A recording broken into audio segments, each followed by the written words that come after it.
Welcome back to Prime Morning.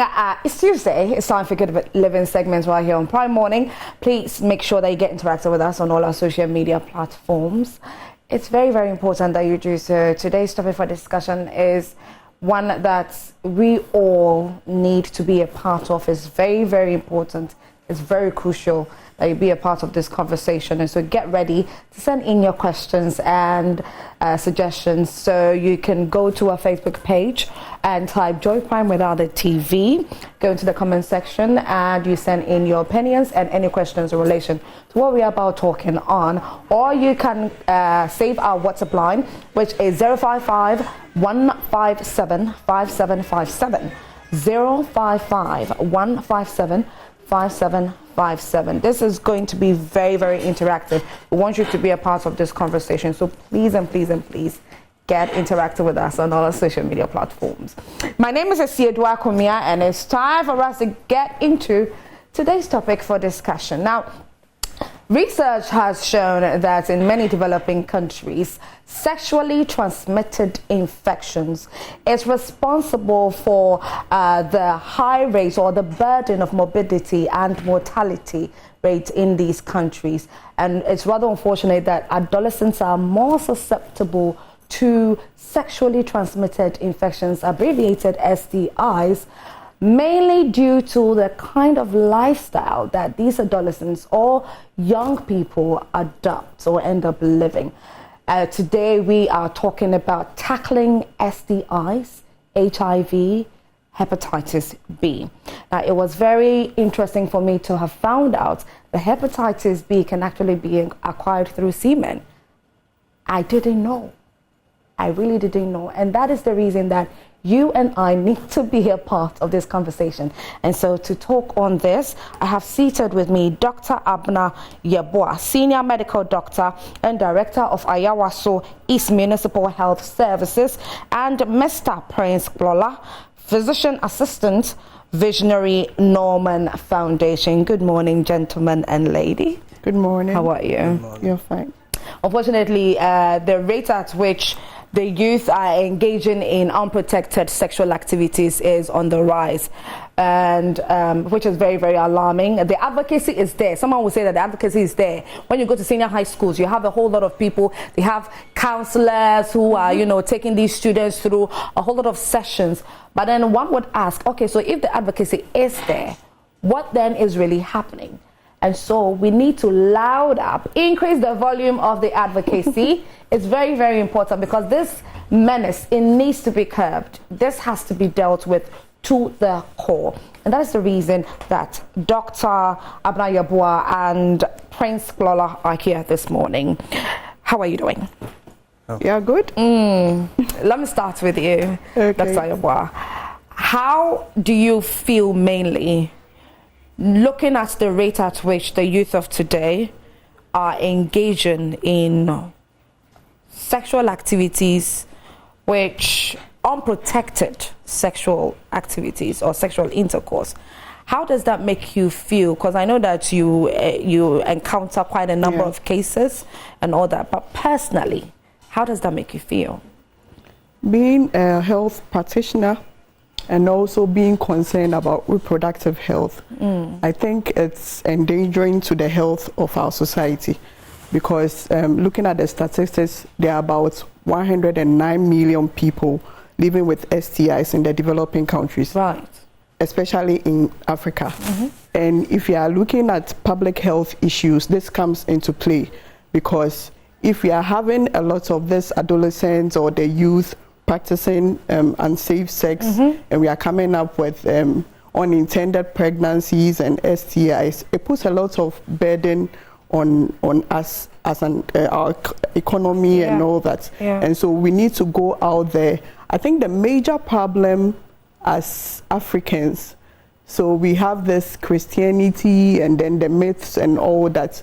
So if you are preaching to them about abstinence and they are not listening, I think we need to go a long way to preach about safer sex, introducing condoms. Which is actually a problem. Yes, that's the major issue. It's a problem that I know that quite a number of religious leaders have issues with medical people, because it's now you are beginning to encourage sex, but then in using a different route. Exactly. That's how it looks like. So it's becoming an issue. Yes, because there was a research in Cape Coast which shows that even before they went there to find out how many people have engaged in it, very youthful people from adolescents. So about 23% of females had already gotten into sexual practices, and about 27% of the males had already also gotten into it. So looking at this, they've already been introduced into sexual activities without the prior knowledge of using contraceptions and all that. So we stand at very high risk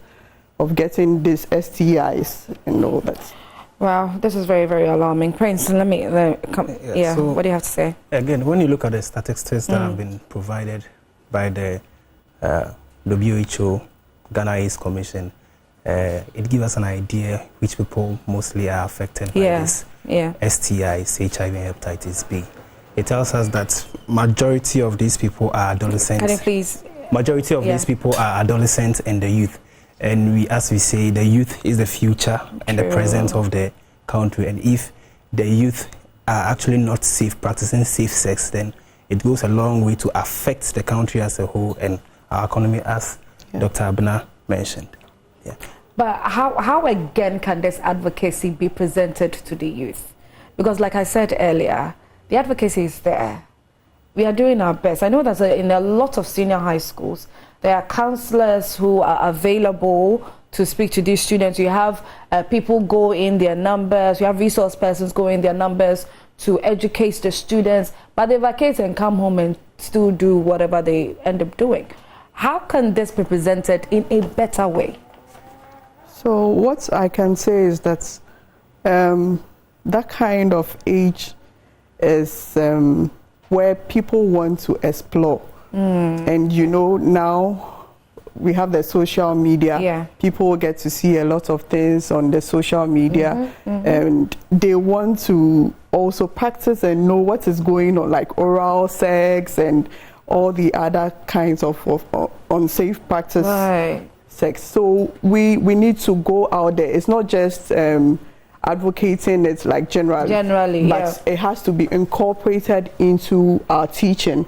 So if the teachers are there, and probably we have a subject where they could actually delve deeper into reproductive health, and also looking at the slums or maybe the less privileged areas, we could go out there. They are not even open to the social media, so they don't know what is going on. They don't have a lot of knowledge about sexual health. So if you go out there, like probably an NGO or a group who can go out there into the slum to let these young ones know about safer sex and all that, is going to help, because looking at the rates now is not healthy for us, and it's actually burdening the whole economy of Ghana and Africa at large. So we need to think of delving deeper into teaching these people, the youth, about safer sex. As I already said, if you are telling them about abstinence and they are not listening,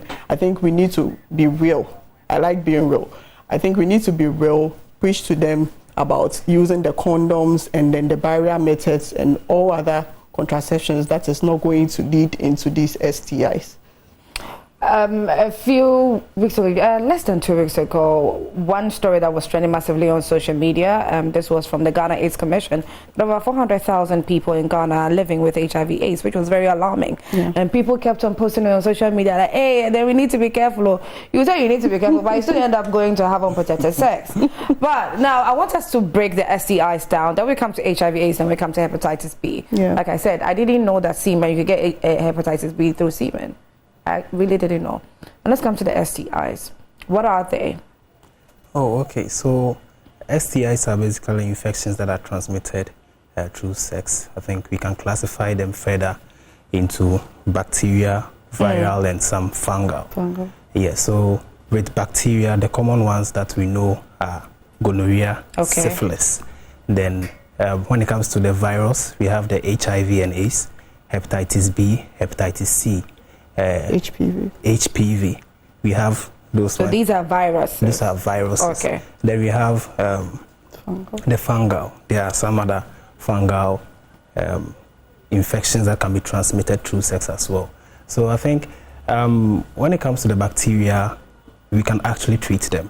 Mostly they are treated with antibiotics. Which is the gonorrhea and syphilis. Yeah, gonorrhea and syphilis can be treated with antibiotics. But the problem now comes with the viral infections. Some of them can actually be treated and managed, but some of them you would have to be protect. You have to prevent the infection before you get so it. One, for the popular one that we know, HIV/AIDS, yes. which that one you have to learn to manage and live with it. Yes. So aside that, is there any other one? Hepatitis B. Also? Yes, hepatitis B also transmitted through sex. Hepatitis B, then hepatitis C. So hepatitis B, hepatitis C. You can get it through sex. Yes, you can get it through sex. Not just through sex alone, but other activities that can predispose you to getting. Like what? Like needle pricks by an infected person. Blood transfusion. Yes. Okay. Yeah, so mother to child. So a mother can also give it to the child. Yes. Some body fluids, if you come into contact with some body fluids as well, you can also contract the disease. Yes. Body fluids, when you say body fluids? Body fluids like semen is a body fluid. Yeah. Yes. So sweat is not part? With hepatitis. I think the percentage of getting it through sweat is very low. It's very low, so but the potential is insignificant. Is there. Yes. The potential is there. Yes, That's what it's insignificant. Yes. So okay. It's mainly through fluids like semen or vaginal secretions. Yeah. So with all these that you've mentioned so far, which one would you say is more prevalent in the youth currently?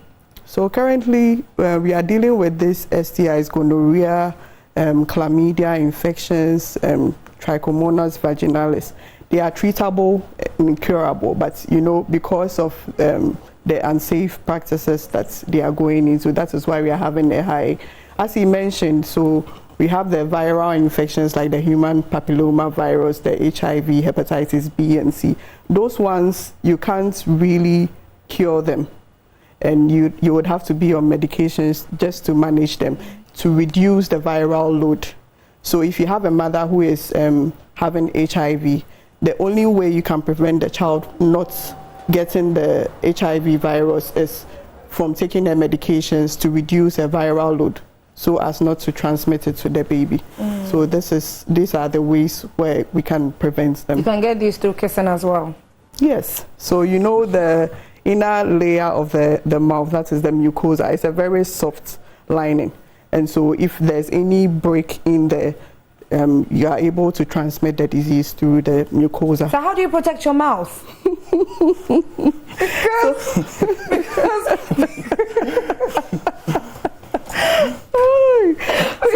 So I heard there are this protective cups that are put in the mouth during oral sex. So that is really new in the system. Yes. To cover so during oral sex, you put it in your mouth, and then it goes on like that. How I wish we had a picture, a picture or a video to really show, because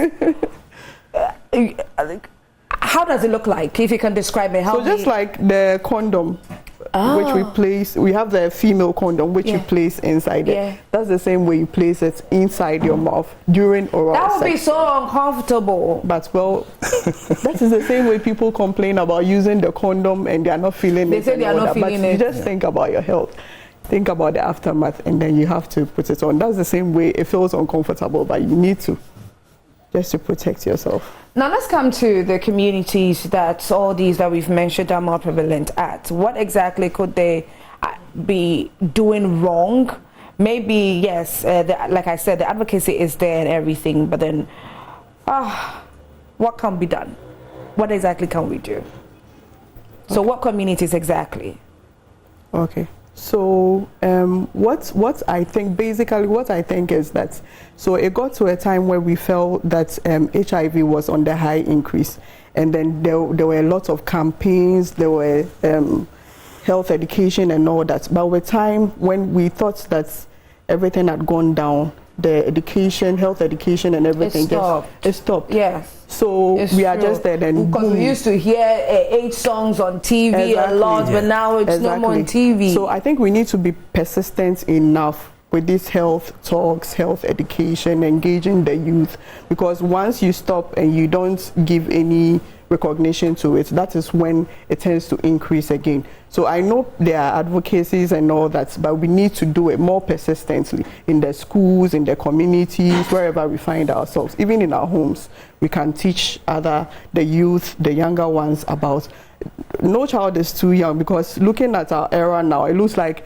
the children are so exposed to tablets and social media and everything. So we have to start at a very early age. Talking about adolescents, the early adolescence starts from about 10 years to 14 years. So if you have a child who is about 10 years, I think it's a good time for you to teach the child about sexual health and all that, even though they are young. Because we have this is a whole conversation. Yes, we have about 8 years, 9 years, kids menstruate, and so why not teach them at a very early age? A lot of parents shy away from this sort of conversation, because I think that some African parents feel like, okay, if you are going to introduce this kind of conversation with your children, then you are trying to push them into experiencing it, wanting to experience it.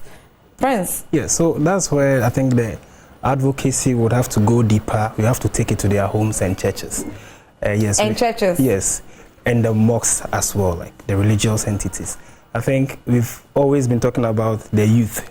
They are the ones practicing this, of course, but again, once the parents and people that they look up to, people that are their guidance, have this knowledge about the prevalence, complications of these STIs, I think it will go a further step to reduce the prevalence. So parents can use this strategy to scare their children. Not to scare them. Inform because them. I mean, every child, everybody would be scared. Hey, I don't want to, No, inform them. So right. we are giving them this information to make them make informed decisions. It's better than them say that don't do, but they will do. But the parents themselves don't have the adequate knowledge to even talk to their kids about it. That's true. They only say, don't get pregnant.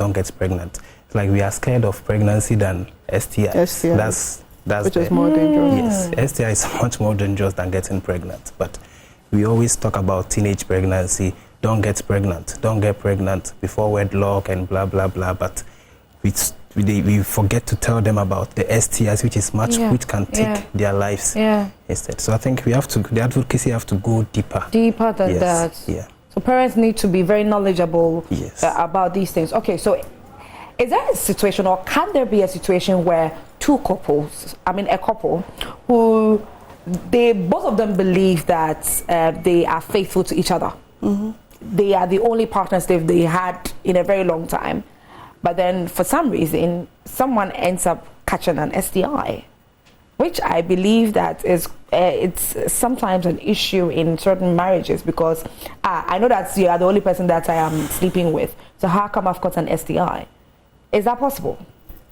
It's possible, but I think the whole idea is that we need to be faithful to our partners, but anything can go wrong. You don't know when your partner can go out there and engage himself in an extramarital affair.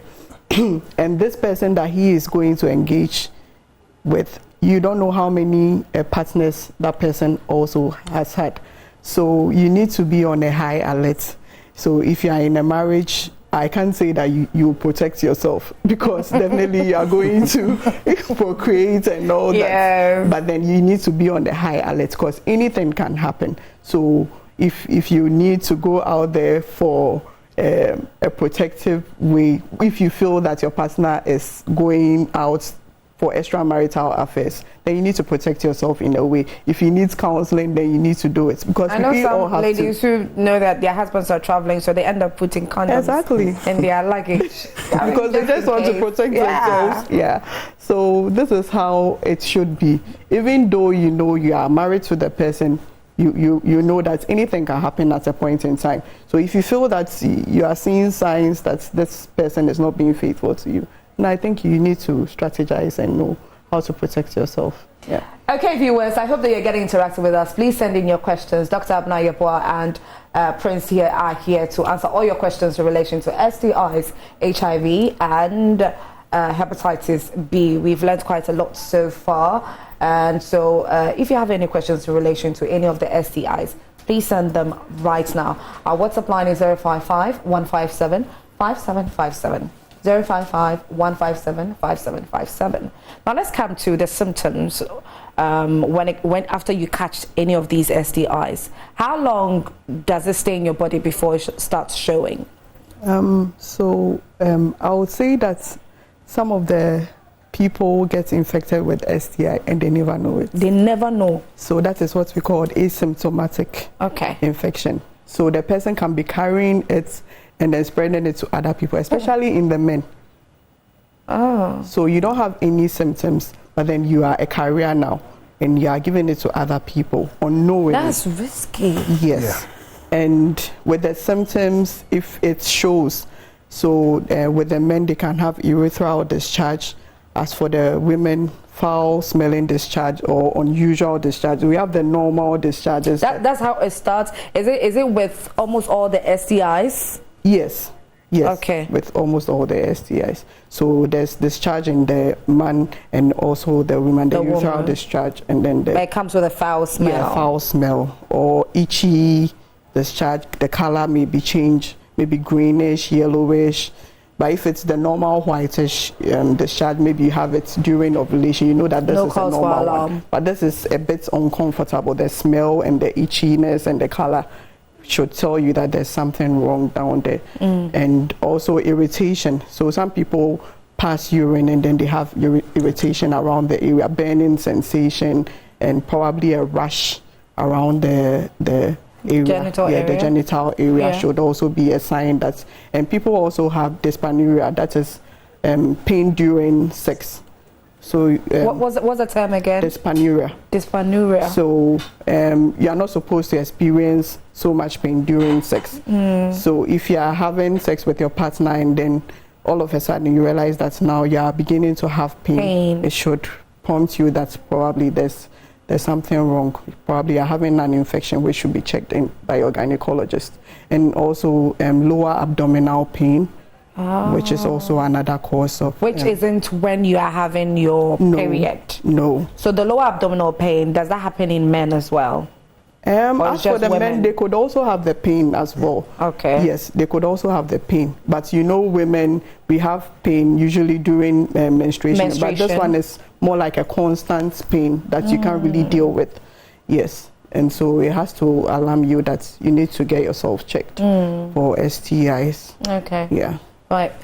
Prince, let's come to hepatitis B. Okay. Help us break it down and really understand how it all happens. Hepatitis B, you mentioned hepatitis C as well. Yeah. So as we mentioned earlier, hepatitis B and hepatitis C, they are viral infections, and we've talked about how they can be transmitted. So with hepatitis B, you can again group them into acute hepatitis B or hepatitis infection, and then the chronic. So with the chronic means is that with the chronic, you get an infection, but it stays with you forever. So it's chronic, it's just there with you. It's there. Yes, then acute phase is when there's active replication of the breakdown of your liver cells. That's the hepatitis. Hepatitis in itself is breakdown of the liver cells. Oh. Yes, so when you're in the acute phase, that's when you start to show certain symptoms like yellowish discoloration of the eye. I think that's the common symptom that jaundice, yes, right? Jaundice. Okay. Yeah, so that's the common thing that people experience. Their urine sometimes become dark. Yes, yeah, you have a dark urine because of the processes that are taking place. Dark as in dark yellow? No, no. Or so you know when you don't take water for a long time, you have very dark yellow. This is really unusually dark. Yes. In appearance, and that should tell you that probably there's something wrong with the liver. Yes, so with that, there's no treatment for that. We have some labs that we can do. Yes, of course, for hepatitis, you have to do a lab test to confirm if it's hepatitis or not, because there are other conditions that can also damage and present in the same way. So it's a diagnostic. You have to actually diagnose it with a lab test. Yeah. So, and there are other labs that can tell you whether the virus is actively replicating, how active it is. And some teachings will tell you that when they are active, you can give some antiviral medications to slow down the rate at which they are replicating.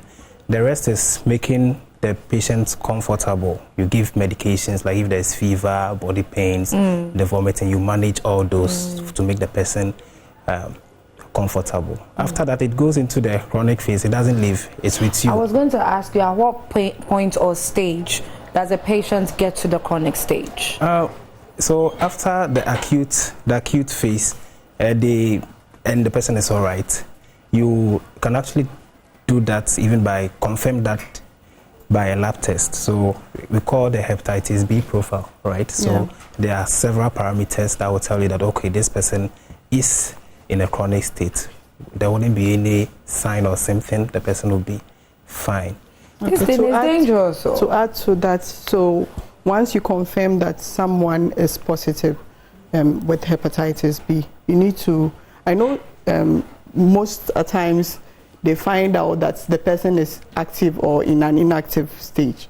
So when they are inactive, they are just left to go, leaving the gastroenterologist or whoever it is, the doctor that is taking care of them.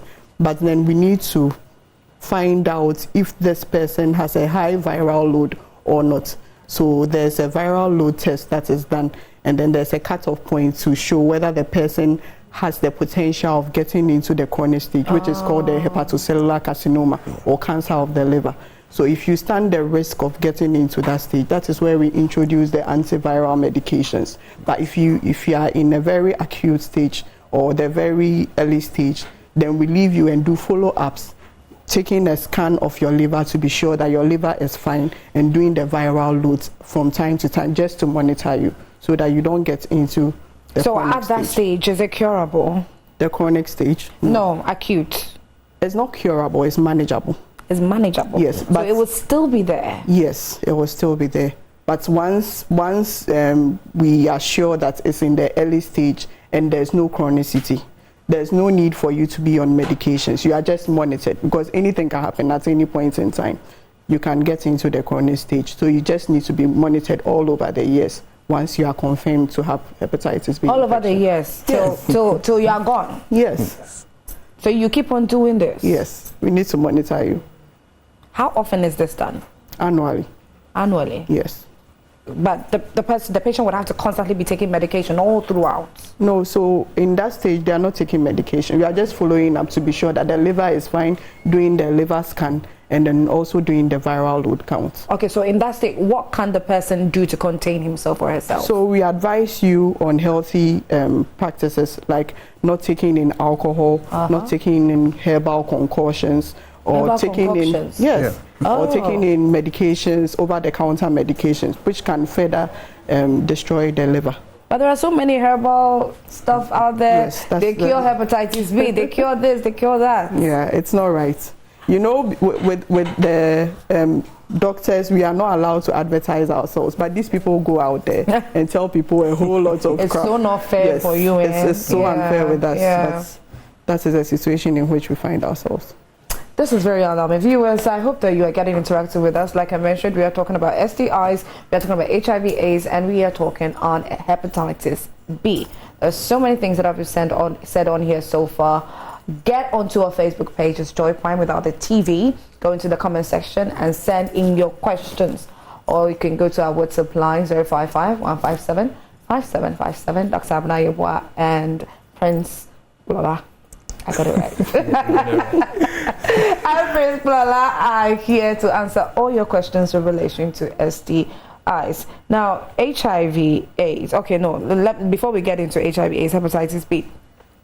In generally, what can we do to prevent it totally? Because, I mean, as for the protected sex, no dear, it's a teeny bit of an issue, but we'll get there. Gradually, we'll get there. But what are some of the things that we can do to totally avoid all this? So I think annually everyone is supposed to do routine checks. Okay. Yeah, so you do your lipid profile, which is cholesterol check, your kidney function test, and you make sure that you add this hepatitis B test to it. Once you do it and it's negative, you go in for your shots, which is the vaccine against hepatitis B. So you do it as 3 doses, and then afterwards you follow up with a booster after 10 years. That's when you are sure that you are protected against hepatitis. Please let's go over it again, because this thing, we'll have to flee from it. Okay. It's very important. I'm talking about the routine annual checks. The routine annual checks. So you make sure that you do your hepatitis B test.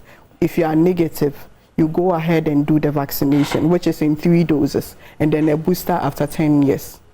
Okay, so when you do the checks, is it compulsory for you to get the injection, the vaccine? Once you are negative, why wait? You have to. Yes, you have to, because you will never know when you get into contact, especially health workers. You can get into contact with a hepatitis B infected patient and probably prick yourself with the needle that you used on them or something. And you, as a normal person working around, you never know when you meet a partner who has the Hep B infection, you can get it. So it's safe for you to just go ahead and do the vaccination once you are negative. Just there and then. So when I do that, there's no way I'm going to catch hepatitis B. No way. So please make sure that you get vaccinated. Yes. It's very important. Okay, so we have some comments. Let's take the comments in relation to today's topic. So what's the symptoms of gonorrhea for ladies, please?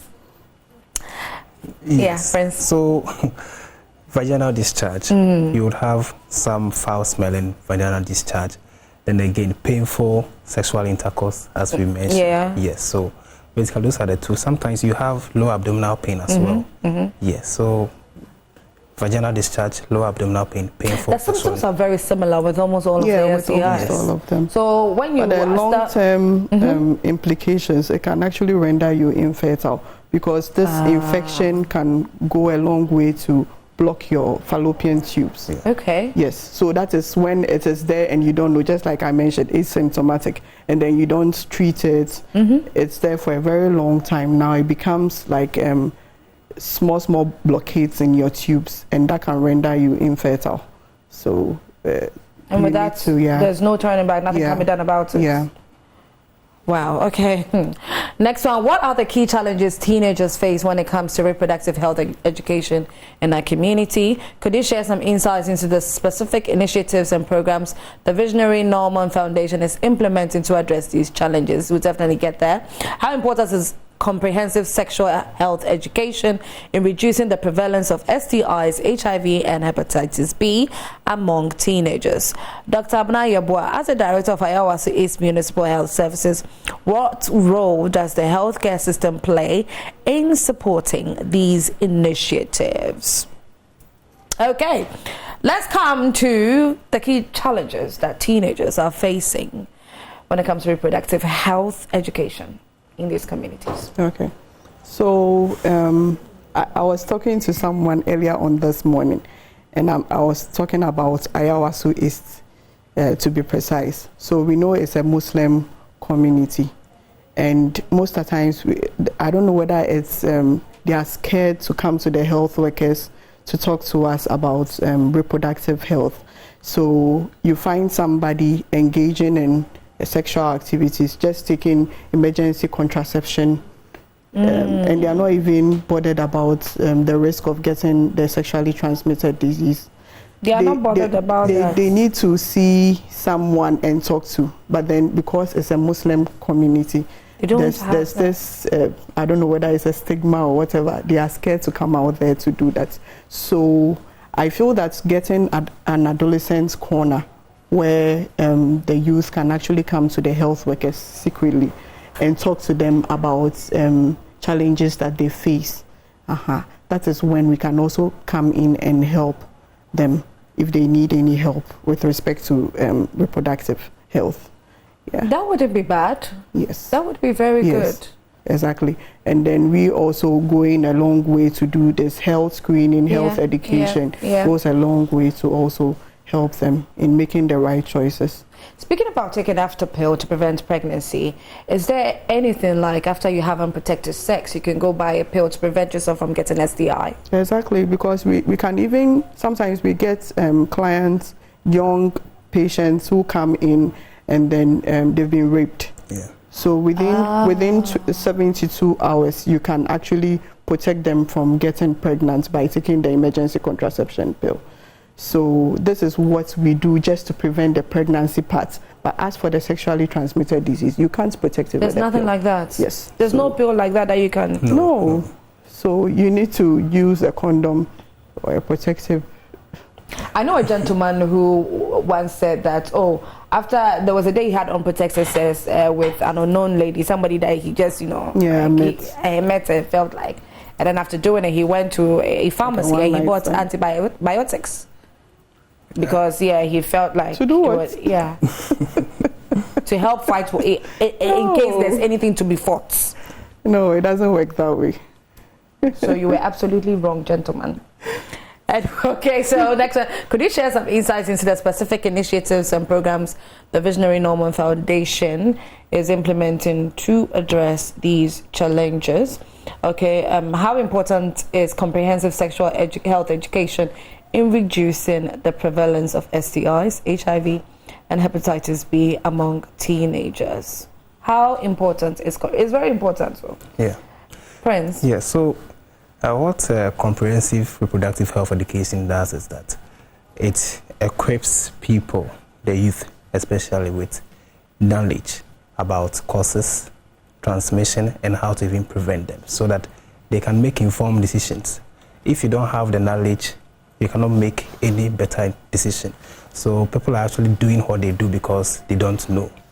Again, comprehensive sexual education would help break these myths and misconceptions. Something that, yes, there are several. What are some of them? I want to know. I'm interested in knowing exactly how people think about STIs, HIV, and all that. Something is a spiritual illness. Exactly. Yes. In Ghana, currently. Yeah. Yes. Something is spiritual. Yes. In malaria, some thought malaria was a spiritual illness until we got artesunate. So it's the same way. Some think that witches and wizards buy it for people. Yakoto is exactly. Some people say I was sleeping near the bomb. You get people tell you such stories, and they are very difficult to convince.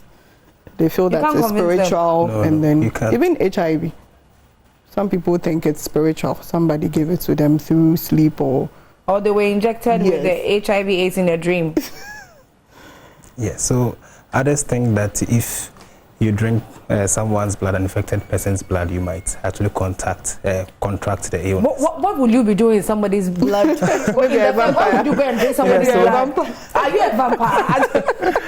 Well, so this comprehensive sexual education will help break this. There are a lot of stigma when it comes to HIV. I think when you're mentioning the challenges that adolescents face, or even people as in general face, it's about the stigma. Stigma is one major challenge that prevents people from actually seeking for help.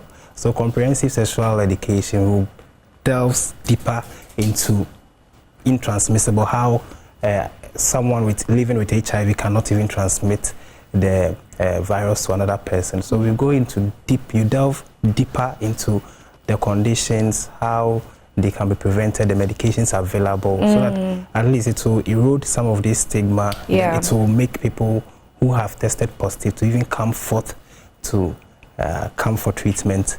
Yes. So again, I think the adolescent corners. So once you have this comprehensive sexual education, it opens up the discussion. People are now able to come up and talk about it freely. And once you start talking about it, then you can actually get opportunity to further manage them, educate them, follow up on them. The follow-up is also very necessary. Very necessary, because if you are living with a condition, nobody knows where you are, you can't track you and give you medication. It's much more dangerous because you'll be there spreading the disease. I think just recently, Ghana AIDS Commission reported that 100,000 people are infected and they don't even know. Walking around not knowing they are positive. Yes. This is very sad.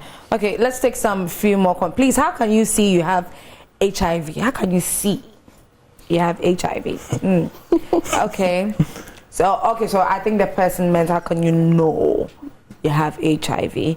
And let's kindly take the next one. So, good morning, I'm Pinnacle from Winneba. Talking about this STIs, they should make the condoms cheaper in order for the youth to be able to purchase. Ghana Health Service share inferior condoms which tend to break during sexual intercourse. So why would we even use it? Please, Dr. Abna is asking which one. There should be more sensitization programs, and they should share quality condoms instead of these cheap inferior ones. Thank you. Hey, okay. We'll ask Dr. Abna and Prince if it's true. Hello, thanks for such an educative program. Please, I want to know if a whitish watery discharge is an STI. It has a mild fishy scent and there are no severe discharge. So that sounds like a bacterial vaginosis. Okay. That is when the pH of the vagina changes.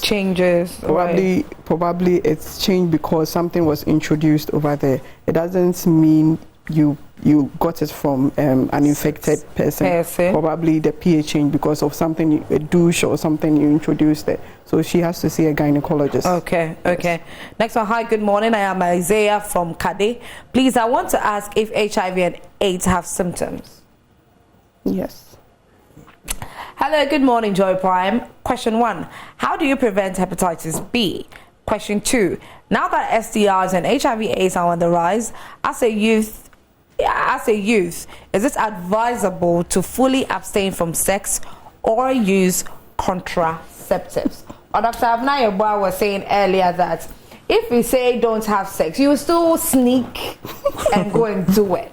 So if you're going to sneak and go and do it, what we are saying is regardless, protect yourself. Because you kakra muntie. Exactly. Friends. Yes. So which of the questions are we answering? Let's go to the gentleman who says that the Ghana Health Service has been sharing condoms that are not quality.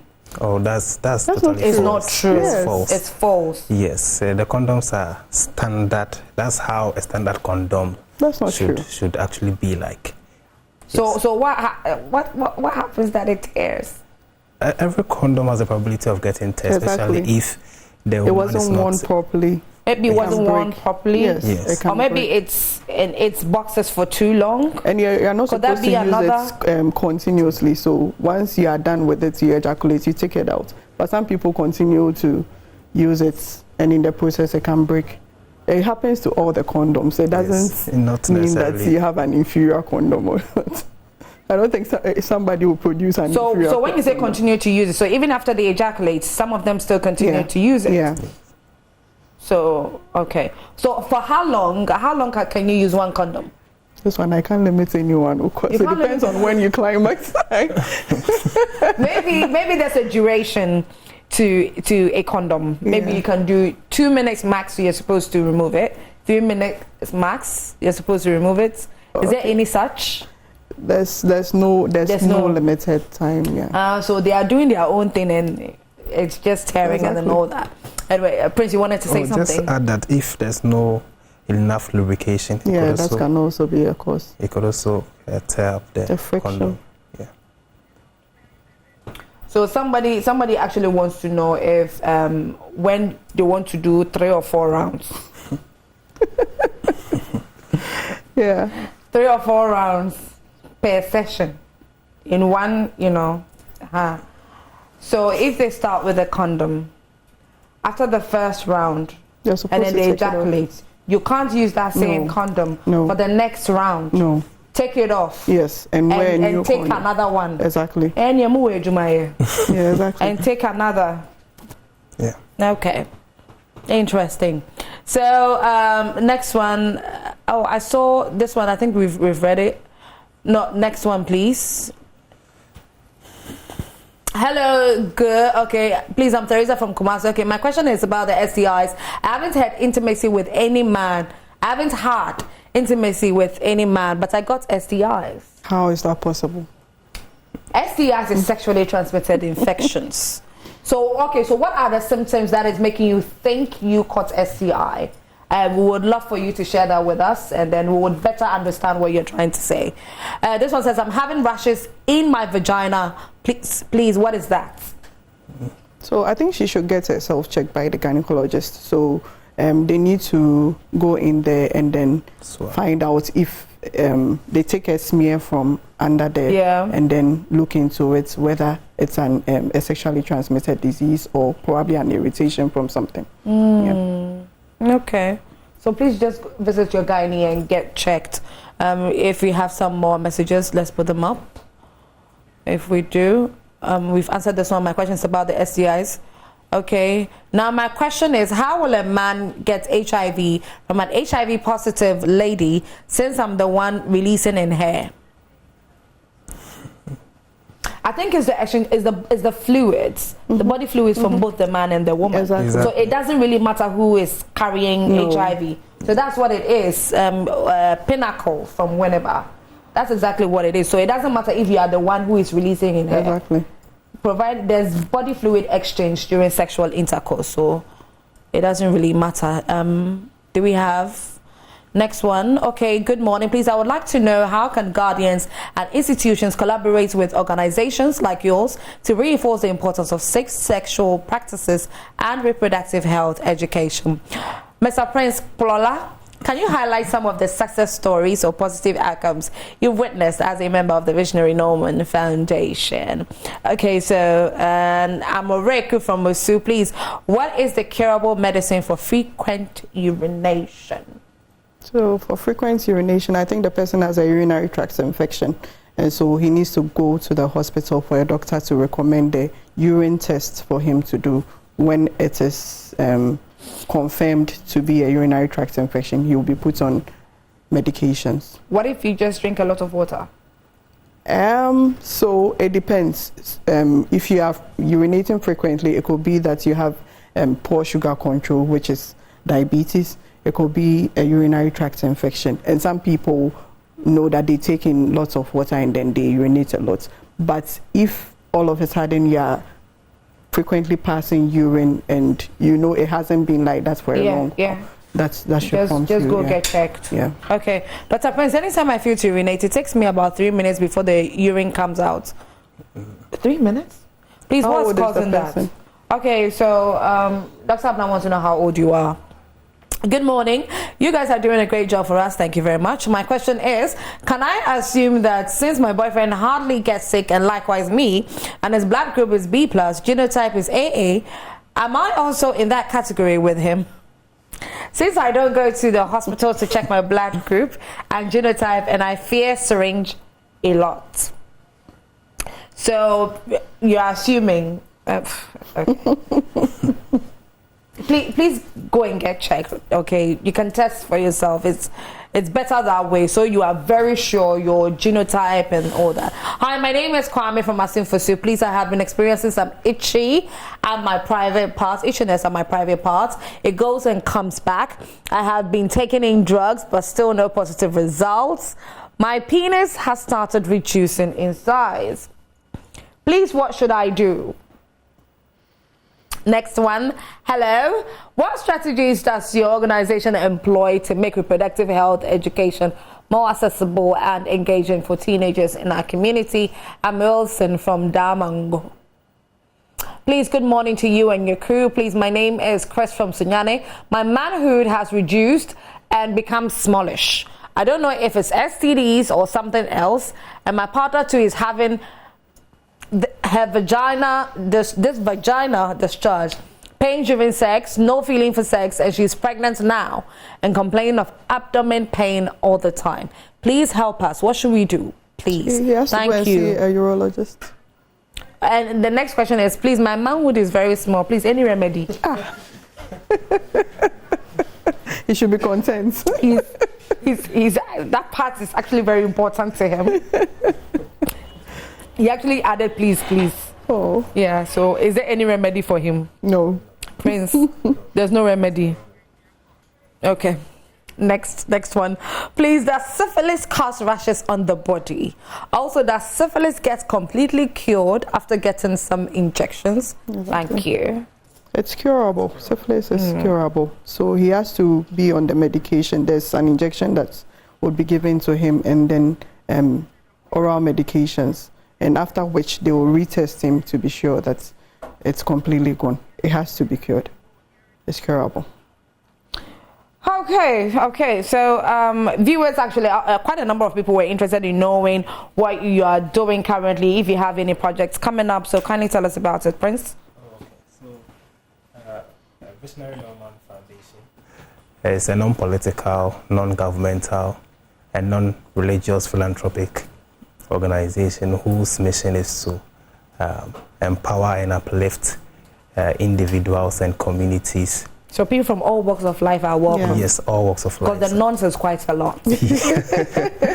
Yeah, so we uplift them by giving them support, resources, and opportunities. Okay. We also envision to help create a society where there are equal opportunities. Yes, there's equity and essential needs for equal accessibility to essential needs for all people from all walks of life. Right. So basically that's what we are about. I think our objectives are to help alleviate poverty to individuals and especially vulnerable families, to also help make education more accessible to people who can't afford. Again, enhancing healthcare accessibility to people from all walks of life. We have other objectives which would include leadership and promoting volunteerism and philanthropic spirit among the youth.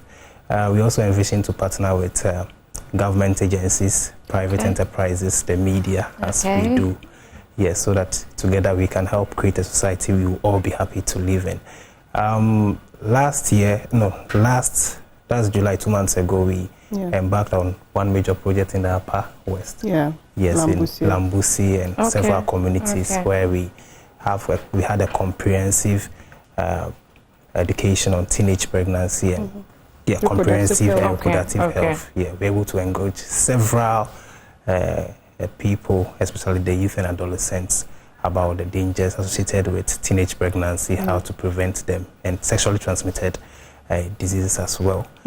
So our upcoming program is on the 29th of this month in Ayawaso East. Yes. Ayawaso we have East. our boss here who has masterminded this project. Oh, that's so nice. Yeah, so it will be happening in Nima. I think we are partnering with the government clinic, the Nima government clinic, and then the health directorate in Ayawaso East, to help the youth in combating STIs and hepatitis B infection, and then educate them on safer practices of sexual health and all that. So I think basically we want to help the youth to make an informed decision and then choose the healthy methods of going into sexual practices. So this is on the 29th of September. On the 29th of September. Ayawaso East. Yes, exactly. Okay. Yeah. All right, Dr. Abna Yoboa, thank you very much. Prince Bolola, thank you very much for being here. Thank you for the advocacy. You're doing a great job, and I can't wait for the Adolescent Corner to actually kick start. It'll be very, very good. Anyway, so our topic for discussion today has been tackling STIs, HIV, AIDS, and hepatitis B amongst the youth through reproductive health education. I know that you've learned a lot. Please and please and please make sure that you get checked. Go and get checked and be sure that this is what exactly is going on with you. Get the right medications, get the right solutions. And then, if somebody wants to get in touch with you in relation to the projects ongoing, how can they reach you? We have numbers that we put out there. Okay, can you please? Yes, we can share with you, so that's anybody that wants to. Okay, you can. No, I want you to share it with the viewers. Okay, so 020-590-4462. 020-590-4462. Visionary Norman Foundation. Yes, or again, you can visit our website at visionarynormanfoundation.org, and if you want to even donate to support our programs. We need your support. Yes. In cash and in kind. Yes. So the website, everything is on the website. You can just follow the prompts and help us make an impact. Very important that you do so. Like I was saying earlier, please get checked. And then if you know that you will have unprotected sex, please, what I would say is just avoid it. If you want to have sex, make sure you have safe sex. Make sure you have safe sex, and let's prevent all this, because the rate at which STIs is growing amongst the youth is becoming very, very alarming. The youth are indeed the future, so we need to do our very best to protect ourselves, okay? And so my guest for today's discussion have been Dr. Abena Yeboah, Senior Medical Doctor and Director of Ayawasi East Municipal Health Services, and Mr. Prince Glola, Physician Assistant, Visionary Norman Foundation. Thank you very much for being here.